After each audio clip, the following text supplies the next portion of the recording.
Good morning and welcome again. Last class में हम लोग पढ़े थे hydrostorm curves, sediment, load and their transport. ठीक है, उसके बाद फ्लो रिजाइम पढ़े थे। उसमें हम लोग पढ़े थे low flow regime, middle flow regime और अपर फ्लो रिजाइम।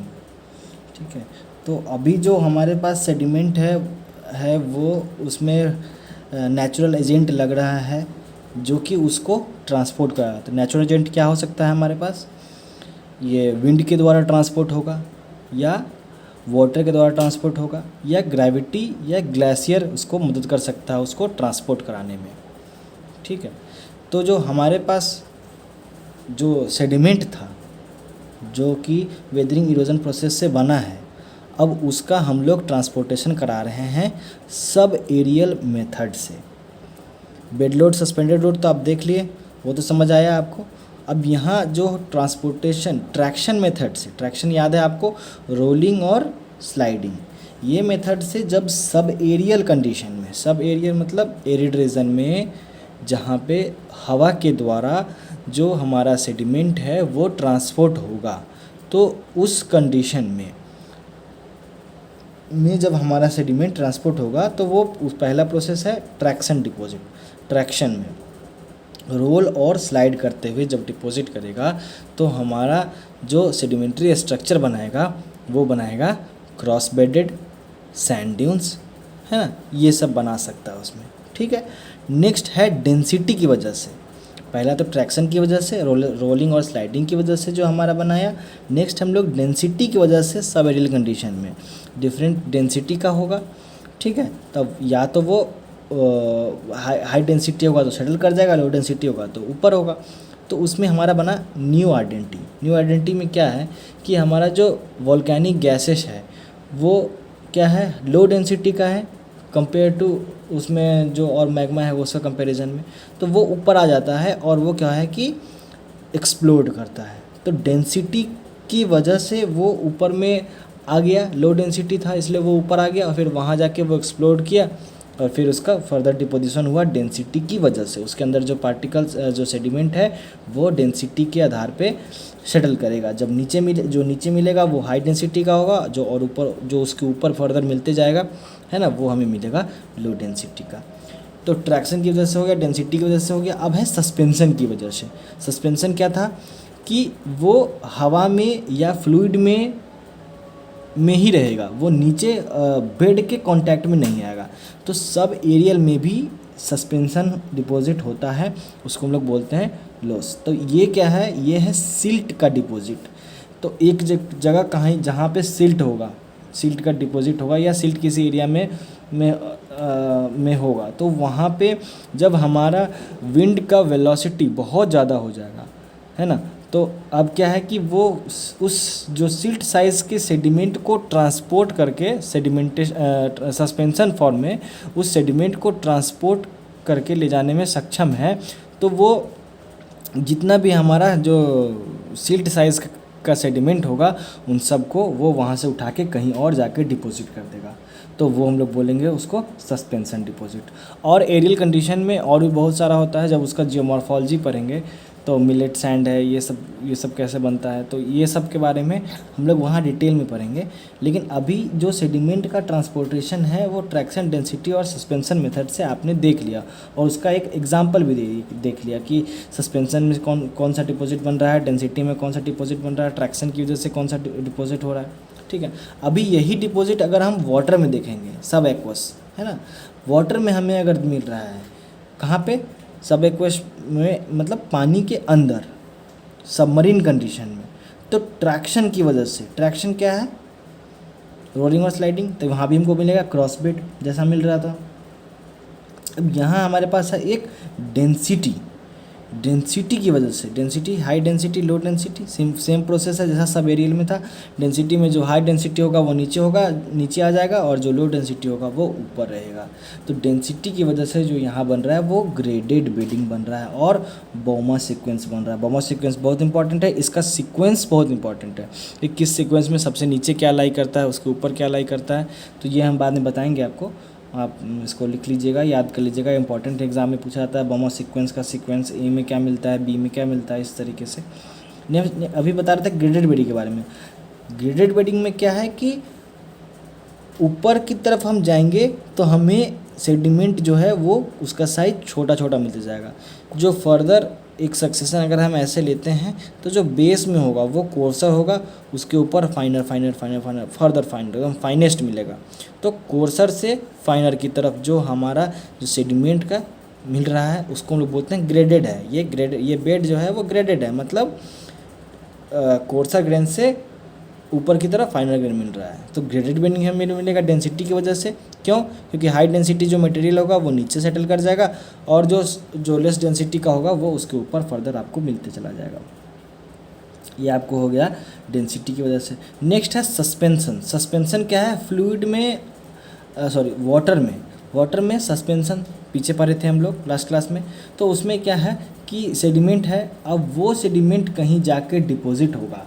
ठीक है, वाटर में हो रहा है तो वो उसको बोलते हैं नेफिलॉइड क्ले। इसके बारे में डिटेल में बताएंगे। नेक्स्ट है वर्वे। वर्वे क्या है? ये लेक में डिपॉजिट होता है। ठीक है, तो वर्व जो है उसमें क्या है कि वर्व में एक अल्टरनेट लेयर मिलेगा। किसका? क्ले का, फिर सिल्ट का, फिर क्ले का, फिर सिल्ट का। ये डिपॉजिट होता है किसमें? लेक में। ये लेक इन्वायरमेंट का फीचर्स है। यहाँ पे सबसे पहले होगा क्ले, फिर सिल्ट, फिर क्ले, फिर सिल्ट। अब ये डिस्टिंग्विशेबल कलर होगा इसका। क्ले का कलर हल्का सा डार्क होगा और फिर सिल्ट का थोड़ा लाइट होगा। डार्क लाइट इस कलर का आपको मिलेगा। अब ये बताता है कि समर में डिपॉजिट हुआ होगा और विंटर में भी डिपॉजिट हुआ। ये दोनों ये भी फीचर्स इसमें बता देता है। अगर हमें क्ले मिल रहा है तो ये समर में मिला है, और हमें अगर सिल्ट मिल रहा है तो ये विंटर में मिला है। Clay dark colour, silt white colour है, मतलब थोड़ा लाइट रहता है उससे। तो क्या मिला आपको? Clay silt, clay silt. तो ये क्या हो गया? वर्ब डिपॉजिट हो गया। ठीक है, नेक्स्ट हम लोग पढ़ते हैं नेफिलॉइड क्ले। नेफिलॉइड क्ले के बारे में बता देते हैं आपको कि नेफिलॉइड क्ले जो है वो आपको डीप ओशन बेसिन में मिलेगा। ठीक है, अब जो सेडिमेंट जो है वो सस्पेंडेड फॉर्म में है। ओशन में सेडिमेंट चला गया, वो सस्पेंडेड फॉर्म में है, तो वो अब जाके वहाँ पे उस सेडिमेंट का डिपॉजिट हो जाएगा। एक थिक लेयर बनाता है, वो लगभग 1 किलोमीटर तक का भी आपको थिकनेस उसमें देखने को मिल सकता है। ठीक है, तो ये जो थिकनेस वो क्या हुआ, जो सेडिमेंटेशन हुआ ये क्यों हुआ? ये सेडिमेंटेशन हुआ ग्रेविटेशनल सेटिंग के कारण। मतलब जो हाई ग्रेविटी के कारण जो सेडिमेंट सब था वहाँ पे जाके सेटल कर गया। डीप वाटर में हमारा फ्लो उतना तेज़ होता नहीं है, तो जो सेडिमेंट हमारा सस्पेंडेड फॉर्म में था वो जाके हमारा सेटल कर गया। ठीक है, वो वॉश लोड नहीं था, वो सस्पेंडेड लोड था, और ये ओशन के स्लोप पे भी डिपॉजिट हो सकता है। ठीक है, तो ये आपने पढ़ लिया। क्या है? सब aqueous condition, traction, density, suspension भी पढ़ लिया। अब आते हैं मास। और भी क्या एजेंट हो सकता है जो कि इसको जो सेडिमेंट है उसको ट्रांसपोर्ट कर सके? तो पहला तो हमारा ग्रेविटी होगा। कोई माउंटेन है, उसके ऊपर पत्थर है जो कि वेदर हो रहा है, तो अब उसको ट्रांसपोर्टेशन कराने के लिए क्या चाहिए? ग्रेविटी चाहिए। तो ग्रेविटी, माउंटेन के हाइट पे वो सेडिमेंट बना, तो वो सेडिमेंट क्या करेगा? ग्रेविटी क्या करेगा? वो जो सेडिमेंट है उस सेडिमेंट को नीचे फर्दर ट्रांसपोर्ट कर देगा। कौन? ग्रेविटी। ठीक है, और नेक्स्ट है हमारा ग्लेशियल भी। अब ग्रेविटी के कारण हमारा सब एरियल में भी हो सकता है, सब एक्वस में भी हो सकता है। जब सब एक्वस की बात कर रहे हैं, सब एरियल तो समझ में आ गया आपको कि माउंटेन पे क्या है कि वहाँ पे डिपॉजिट हो जाएगा आराम से ग्रेविटी के कारण। लेकिन सब एक्वस कंडीशन में जब हमारा ओशन के अंदर में जब हमारा कॉन्टिनेंट के स्लोप पे सेडिमेंट का डिपोजिशन शुरू हो जाता है, तो जब कभी बहुत ज़्यादा स्लोप पे डिपॉजिट हो जाएगा। ठीक है, अब उसके पास जो कोफिशिएंट ऑफ फ्रिक्शन जो है उसका, वो उससे ज़्यादा हो जाएगा, उससे ज़्यादा लोड हो जाएगा उसके ऊपर में। तो वो क्या करता है? वो ऐसे कोई स्लोप है तो वहाँ पे वो स्लिप कर जाता है, वहाँ भी स्लिप हो जाता है। तो वहाँ भी जो हमारा सेडिमेंट था जो कि स्लोप के टिप पॉइंट पर था, उसको क्या किया? नीचे की तरफ ले आया। तो हमारा सब एक्वस कंडीशन में भी ग्रेविटी रिस्पॉन्सिबल होता है सेडिमेंट को ट्रांसपोर्ट कराने में। अब ग्लेशियल की बात करते हैं, तो ग्लेशियल भी हमारा क्या करेगा कि जो सेडिमेंट है वो उसके अपने थ्रू वैली ग्लेशियर है ना, ये सब जो ग्लेशियर है वो अपने थ्रू जब वो फ्लो करेगा तो अपने अंदर जो सेडिमेंट है, जो सेडिमेंट जो उसको फ्लो के दौरान सेडिमेंट मिलेगा, उस सेडिमेंट को क्या करेगा, डिपॉजिट कर देगा। ठीक है, आउट स्क्रैप से जो सेडिमेंट उसको मिलेगा, उस सेडिमेंट या रॉक फ्रैगमेंट को अपने अंदर इंगल्फ कर लेगा और उसको अपने जो ग्लेशियर है वो अपने फ्लो के दौरान उसको जो जहाँ से मिला है वहाँ से उसको दूर जाके ट्रांसपोर्ट कर देगा। तो ये सब तरीका था जिससे हमारा सेडिमेंट को ट्रांसपोर्ट करने में नेचुरल एजेंट मदद करता है। ठीक है, लास्ट क्लास में हम लोग पढ़े थे फ्लो रिजाइम, उसमें हमने पढ़े थे low flow regime, high flow regime और मिडिल फ्लो रिजाइम। तो लो फ्लो रिजाइम में आपको मिला था, यहाँ देखिएगा, लोअर प्लेन बेड, रिपल और ड्यून। तो ये तीनों जो है किसके लिए है, ये है लो फ्लो रिजाइम के लिए। ठीक है, नेक्स्ट आपको मिला था अपर प्लेन बेड और एंटी ड्यून्स, ये किसके लिए था, हाई फ्लो रिजाइम।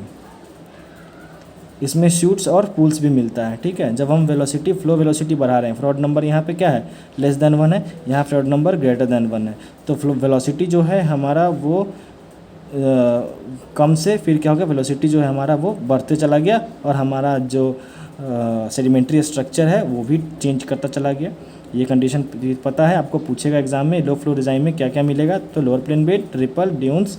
ठीक है, फिर इसमें अपर प्लेन बेड और एंटी ड्यून्स और शूट्स और पूल्स मिलेगा फर्दर। ठीक है, नेक्स्ट अभी जो पढ़ाए थे उसी के बेसिस पे हमारे पास एक यहाँ पे एक ग्राफ है, इसको ध्यान से देखिएगा। इसमें भी वही लिखा है, lower plane bed, flat bed same है, लोअर फ्लैट या प्लेन दोनों सेम है, ripple, dunes, upper plane bed, anti dunes. तो आपको पता है कि ये लोअर प्लेन बेड्स, रिपल और ड्यून्स ये किसका फीचर है, ये तीनों फीचर है लो फ्लो रिजाइम का। तो यहाँ देखिए आपको ये फ्रॉड नंबर क्या है हमारा, लेस देन 1। ठीक है, कोई दिक्कत नहीं है। अब बात करते हैं एंटी ड्यून्स और अपर प्लेन बेड का, मतलब ये किसका फीचर्स था, ये फ्रॉड नंबर्स ग्रेटर देन 1 का। ठीक है, तो फ्रॉड नंबर ग्रेटर देन 1 यहाँ दिख रहा है आपको। अब यहाँ ध्यान देने वाली बात ये है कि ये सेडिमेंट साइज और इधर स्ट्रीम पावर, इसके बेसिस पे हमारा ये प्लॉट हुआ है और ये पता चला है कि कौन किसका फील्ड है, किस फील्ड में किस स्ट्रीम पावर पे और किस सेडिमेंट साइज पे हमारा कौन सा सेडिमेंट्री स्ट्रक्चर मिलेगा। ठीक है, अब ये देखिए यहाँ पे ये सबसे सिंप्लीफाइड फॉर्म में हमने आपके लिए लिख दिया है, इतना सिंप्लीफाइड कहीं नहीं मिलेगा आपको।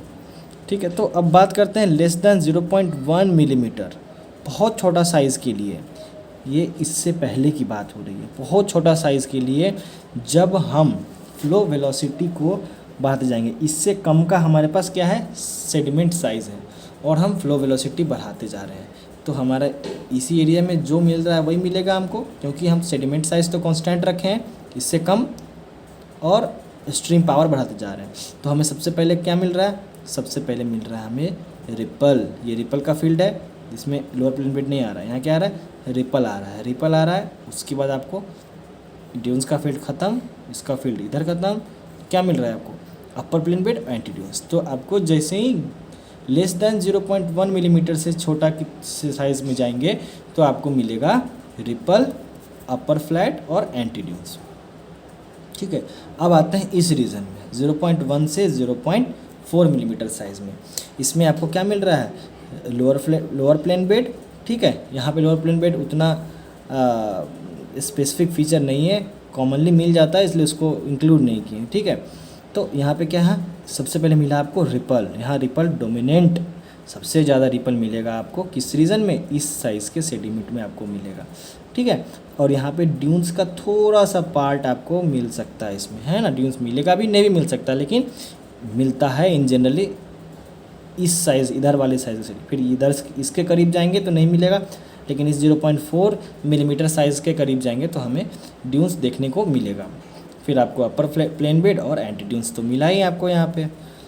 अब आते हैं 0.4 से 0.6 मिलीमीटर तक इस साइज़ के सेडिमेंट में।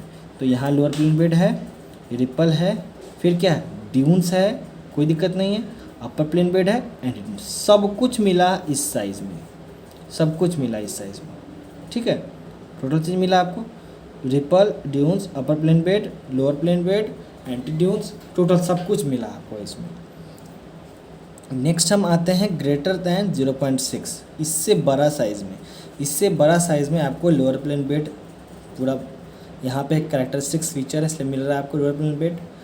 उसके बाद रिपल ख़त्म हो गया, जैसे ही साइज़ बढ़ाएं हम, आपको क्या हो गया, रिपल ख़त्म हो गया। ध्यान दीजिएगा, रिपल ख़त्म हो गया। जब 0.6 मिलीमीटर से साइज़ दिए, रिपल का एरिया ख़त्म। रिपल का एरिया 0.65 मिलीमीटर तक ही था इसका एरिया। यहाँ से आपको क्या मिला, आपको मिला लोअर प्लेन बेड, उसके बाद ड्यून्स, उसके बाद अपर प्लेन बेड, उसके बाद एंटी ड्यून्स। ये ग्राफ बहुत इंपॉर्टेंट है, एग्ज़ाम में पूछता है तो पूछेगा भी इससे।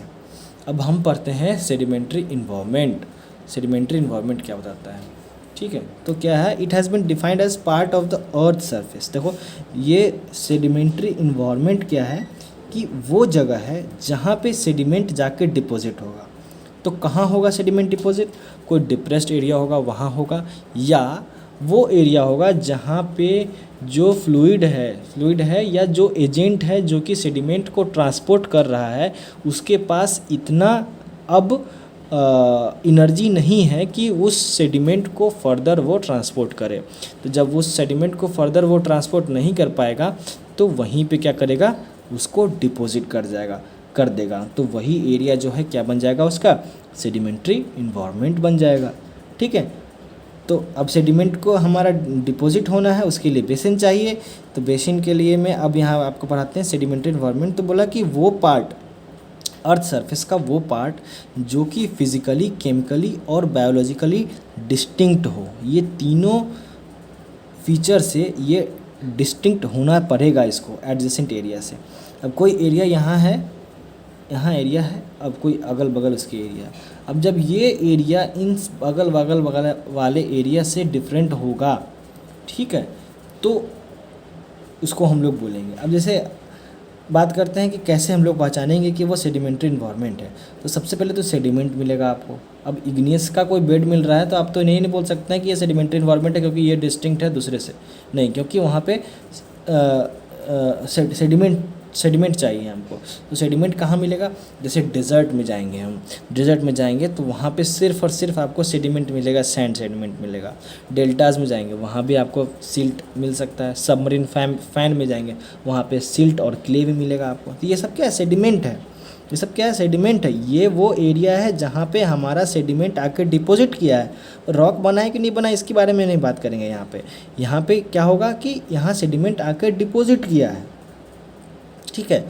और ये जो एरिया है जहाँ पे सेडिमेंट आके डिपॉजिट किया है, ये एडजेसेंट एरिया से डिफरेंट है। एडजेसेंट एरिया में हो सकता है इग्नियस रॉक हो, उससे ये डिफरेंट है कैरेक्टरिस्टिक्स फीचर्स में, क्योंकि इसके पास सेडिमेंट है। ये आप बोल सकते हैं कि ये इसके पास पोरोसिटी है, परमेबिलिटी है, लिथिफाइड है, नहीं लिथिफाइड है, इसके अंदर डिफरेंट टाइप्स के पोरोसिटी है। तो बहुत सारा फीचर है जो कि जो उस रीजन में जो सेडिमेंट अकर कर रहा है ना, वो बताएगा कि ये सेडिमेंट्री इन्वायरमेंट में है या नहीं है।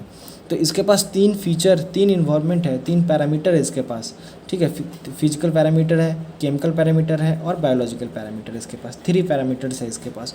तो फिजिकल पैरामीटर सेडिमेंट्री इन्वायरमेंट का क्या बताएगा कि अब वेलोसिटी, अब जो सेडिमेंट आया है किस वेलोसिटी से आया है, किस डायरेक्शन से आया है। अब विंड का वेरिएशन क्या था, अब जैसा जैसा विंड का वेरिएशन होगा वैसा वैसा आपका सेडिमेंट का डिपॉजिट होगा, है ना। विंड का अगर स्लो हो गया तो डिपॉजिट हो जाएगा, विंड अगर ज़्यादा तेज़ होगा तो फिर जो डिपॉजिट हुआ फिर वो वहाँ से उठ जाएगा। तो डिपेंड करता है। तो वेरिएशन ऑफ विंड, वेव्स, सही बात है, दोनों कंडीशन में हो सकता है। हमारा एरिड कंडीशन में भी हो सकता है, ह्यूमिड कंडीशन में भी हो सकता है, मतलब एक्वस कंडीशन में भी हो सकता है, मतलब वाटर में भी और एरिड कंडीशन में भी। तो जब विंड का वेरिएशन हो रहा है तो भी डिपेंड करता है उस पर। वेव्स का वेरिएशन हो रहा है तो भी डिपेंड करेगा, उसको करेगा। फ्लोइंग वाटर, उसके वेरिएशन में भी हमारा जो सेडिमेंट का डिपोजिशन होगा वो डिपेंड करेगा। तो they include the climate, weather of the environment in all their subtle variation. तो क्लाइमेट भी कैसा कंडीशन है, वो फिजिकल वेदरिंग के लिए रिस्पॉन्सिबल है, केमिकल वेदरिंग के लिए रिस्पॉन्सिबल है, या फिजिकल केमिकल दोनों के लिए रिस्पॉन्सिबल है, किस चीज़ के लिए रिस्पॉन्सिबल है वो भी डिपेंड करता है, ठीक है। In all their subtle variation of temperature, सही बात है। अब कैसा टेम्परेचर होगा, क्लाइमेट वेदर कैसा होगा किसी इन्वायरमेंट का, वो डिपेंड करेगा किस पे, टेम्परेचर पे, रेनफॉल पे, स्नोफॉल पे, है ना, वहाँ का कैसा ह्यूमिडिटी है, इन सब चीज़ पे डिपेंड करेगा हमारा कौन, सेडिमेंट्री इन्वायरमेंट और उसका फिजिकल पैरामीटर। नेक्स्ट है हमारे पास केमिकल पैरामीटर। अब केमिकल पैरामीटर की अगर हम बात करते हैं तो वो क्या इंक्लूड करता है, वो करता है कि वो जो सेडिमेंट आया है, कंपोजिशन ऑफ वाटर, जो कि उस सब एक्वस सेडिमेंट्री इन्वायरमेंट में है, सब एक्वस सेडिमेंट्री इन्वायरमेंट में सेडिमेंट के साथ साथ वाटर भी होगा, तो उस वाटर का क्या कंपोजिशन है, फिर जो कैचमेंट एरिया है, मतलब जहाँ से हमारा सेडिमेंट आया है उसमें जो रॉक मिल रहा था उसका क्या जियोकेमिस्ट्री है, ठीक है, उस पर भी डिपेंड करता है। तो केमिकल पैरामीटर हमारा इन सब चीज़ों पे डिपेंड करता है। नेक्स्ट है हमारे पास बायोलॉजिकल पैरामीटर। अब बायोलॉजिकल पैरामीटर क्या करता है कि ये बताता है कि जो इन्वायरमेंट है, ठीक है, कि वो किससे कॉम्प्राइज़ किया हुआ है, मतलब किस क्या कंटेन किया है, फ्लोरा या फौना। फ्लोरा क्या होगा, फ्लोरा होगा प्लांट मटेरियल, फौना होगा एनिमल्स मटेरियल। तो अब क्या हुआ कि हमारे पास जो सेडिमेंट का डिपोजिशन किसी खास एरिया में हुआ, अगर उस सेडिमेंट में हमको फ्लोरा और फौना मिल रहा है तो हम बता देंगे कि ये सेडिमेंट्री इन्वायरमेंट का है, क्योंकि सेडिमेंट्री इन्वायरमेंट में ही हमको फ्लोरा और फौना मिलेगा। और भी कुछ कुछ कैरेक्टरिस्टिक फीचर है जो कि ये कंफर्म कर देगा कि जो हमारा रॉक मिल रहा है या जो सेडिमेंट है, ये जो सेडिमेंट है जो कि लिथिफाइड नहीं है या लिथिफाइड है, रॉक बन चुका है, ये हमारा सेडिमेंट्री इन्वायरमेंट का है। तो सेडिमेंट्री इन्वायरमेंट यही क्लियर करता है, यही बताता है और सब इन्वायरमेंट से अपने आप को सबसे अलग करके बताता है कि कैसे सेडिमेंट्री इन्वायरमेंट दूसरे इन्वायरमेंट से डिफरेंट है हमारा। जैसे अभी हम पढ़े हैं वर्ब, तो वर्ब को देख के हम बता सकते हैं कि ये हमारा लेक का डिपॉजिट है। जैसे कोई एलुवियल फैन मिल रहा है तो आप इसको देख के बता सकते हैं कि ये जो है ये रिवर के द्वारा डिपॉजिट हुआ होगा, ठीक है। ड्यून्स मिल रहा है, सैंड ड्यून्स मिल रहा है, तो सैंड ड्यून्स को आप बता दीजिएगा कि ये या तो एरिड इन्वायरमेंट का है, ठीक है, या आपको यहाँ भी डेल्टा के पास भी मिलता है ना, तो डेल्टा देख के आप बता सकते हैं कि अरे रिवर का ही फीचर है ये। तो ये इन्वायरमेंट है डिपोजिशन का, टर्बिडाइट्स मिलेगा तो आप बता दीजिएगा कि ये कहाँ का है, ये ओशन के ओशन बेसिन का फीचर है, मतलब स्लोप का फीचर है, ये ओशन स्लोप में बना होगा। तो ये इन्वायरमेंट डिसाइड कर रहे हैं हम लोग इन सब फीचर्स को देख के, ठीक है, ठीक है ना। अब नेक्स्ट हम लोग यहाँ क्लासिफिकेशन किए हैं सेडिमेंट्री इन्वायरमेंट का, इस पर आप फोकस कीजिएगा। ये हमारा कंटिनेंट है, इसमें हमारे पास दो चीज़ है, एक टेरेस्ट्रियल और एक्वस, या तो ज़मीन पे होगा या पानी में होगा। तो टेरेस्ट्रियल पे जब हमको डिपॉजिट मिलेगा तो टेरेस्ट्रियल पे डिपॉजिट हमें कहाँ मिल सकता, कहाँ मिल सकता है टेरेस्ट्रियल पे डिपॉजिट, तो हमें मिलेगा डेजर्ट रीजन में। डेजर्ट रीजन में आपको क्या मिलेगा, ड्यून्स मिलेगा। ग्लेशियर में क्या मिलेगा, डायमेक्टाइट मिल सकता है, अनसॉर्टेड ग्रेन मिलेगा यहाँ पे।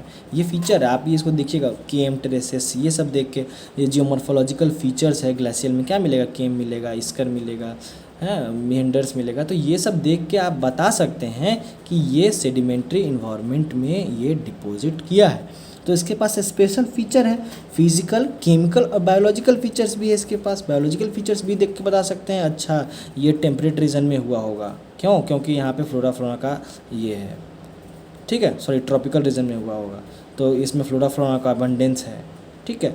उसके बाद फ्लूवियल की बात करते हैं। फ्लूवियल क्या हो गया हमारा, फ्लूवियल रिवर के द्वारा, ये तो टेरेस्ट्रियल था, लैंड में डेजर्ट और ग्लेशियर है। ज़मीन पे हमें आपको डेजर्ट का डिपॉजिट मिला, ग्लेशियर मिलेगा, वैसे डिपॉजिट। अब एक्वस जहाँ पानी इन्वॉल्व है तो फ्लूवियल रिवर के द्वारा जो डिपॉजिट मिलेगा, फ्लूवियल डिपॉजिट। मेंडर मिलेगा, इसमें ऑक्सबो लेक मिलेगा, उसमें डिपॉजिट हो सकता है। तो आप ये सब बोल सकते हैं, अरे ये तो रिवर का डिपॉजिट है, ये रिवर के इन्वायरमेंट में डिपॉजिट हुआ है इसका। फिर प्लाउडल क्या होता है, स्वैम्प में डिपॉजिट। स्वैम्प मतलब दलदल है ना, मतलब जहाँ पे पैर धंस जाता है, अंदर ज़मीन के अंदर घुस जाता है, वो वहाँ पे स्वैम्प। तो वहाँ पे मैनग्रोव्स मिलेगा आपको। मैनग्रोव्स देख के आप या फ्लोरा मिला, मैनग्रोव्स मिला, यहाँ पे मैनग्रोव्स देख के आप क्या बता सकते हैं कि ये प्लाउडल इन्वायरमेंट का है, ठीक है। उसके बाद लैकोस्ट्रीन लेक, अभी आप पढ़ें, वर्ब यहाँ का मिलेगा, वर्ब डिपॉजिट,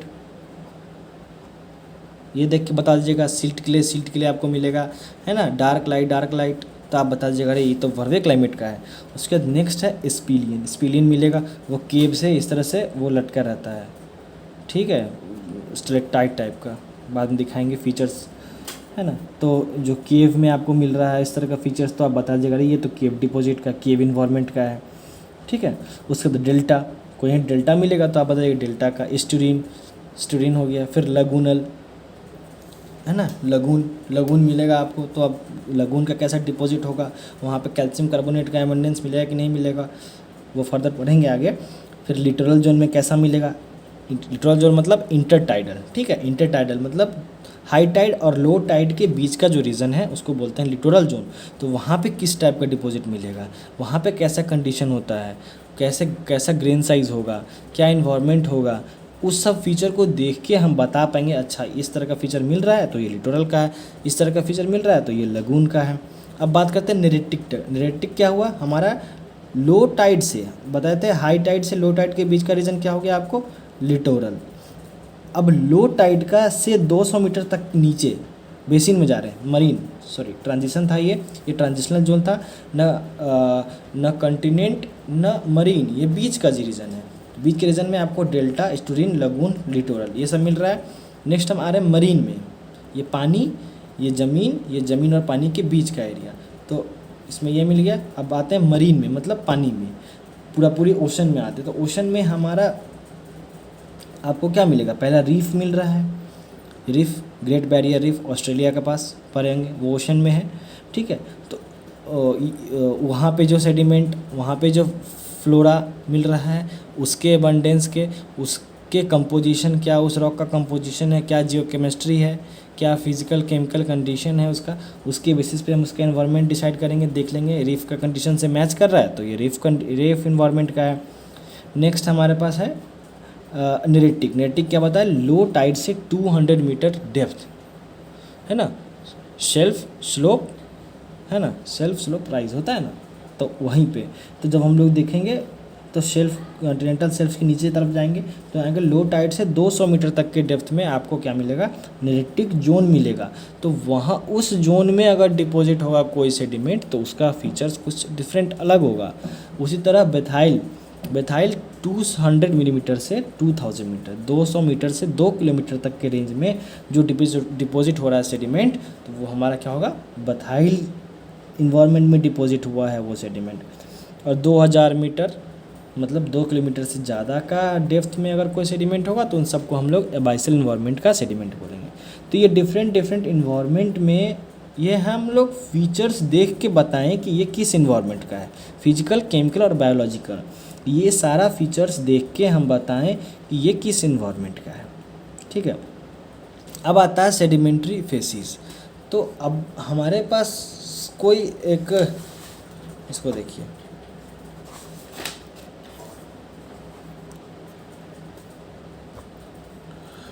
कोई हमारे पास एक ये है,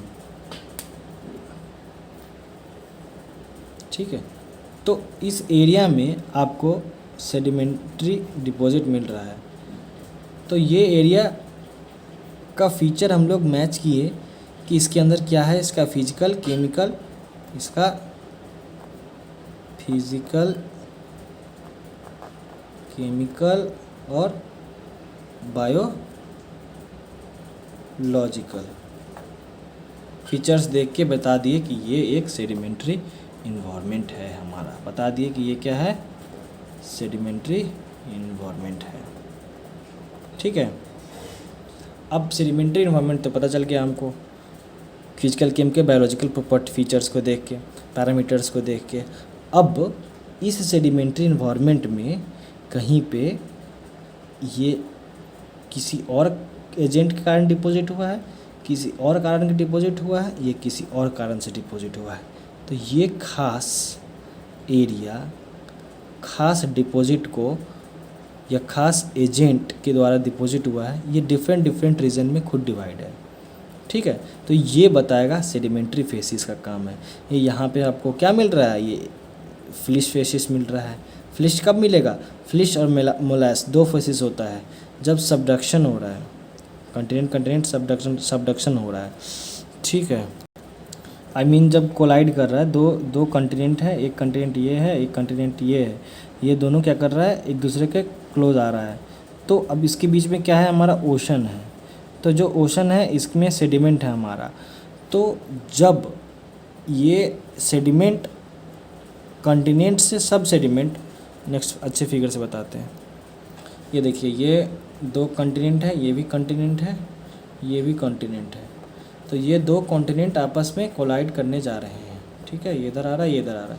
अभी इसमें जो सेडिमेंट है वो इसी कॉन्टिनेंट के का सेडिमेंट डिपॉजिट इसमें हो रहा है, ठीक है। तो ये सेडिमेंट इसमें डिपॉजिट हो रहा है। तो इस समय जो फेसिस बन रहा है, मतलब इस समय जो हमारा इसी में सब सेडिमेंटेशन हो रहा है, इसी इन्वायरमेंट में सब सेडिमेंटेशन हो रहा है। तो इस समय जो हमारा फेसिस बन रहा है ये बनता है फ्लिश फेसिस, फ्लिश। अब जब कॉन्टिनेंट यहाँ पहुँच जाएगा तो दोनों लाइटर डेंसिटी का, कोई भी नीचे सब्डक्ट नहीं करेगा, तो थ्रस्टिंग होगा इसके ऊपर।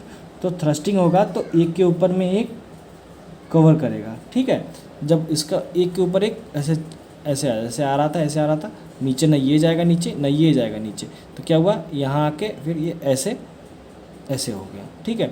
तो जब ये ऐसे हुआ तो अब क्या होगा कि जब ये अभी इसका डिपोजिशन कहाँ हो रहा था, ओशन बेसिन में हो रहा था। अब तो ओशन बेसिन, जो इसके बीच में ओशन बेसिन था वो ख़त्म हो गया। अब ये फर्दर उस पर उसके ऊपर ऐसे चढ़ गया। तो अब क्या है, क्या अब ये जो हाईलैंड है, अब इसका वेदरिंग और इरोजन होगा। अब इसका वेदरिंग इरोजन होगा और ये फर्दर नीचे की तरफ डिपॉजिट करेगा, ग्रेविटी से होगा, फिजिकल केमिकल वेदरिंग, जो भी वेदरिंग होगा यहाँ पे।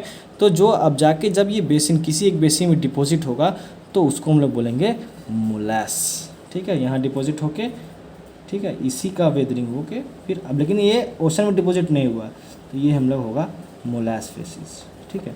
तो ये हमारा और भी डिफरेंट टाइप का रेड बेड फेसिस है ना।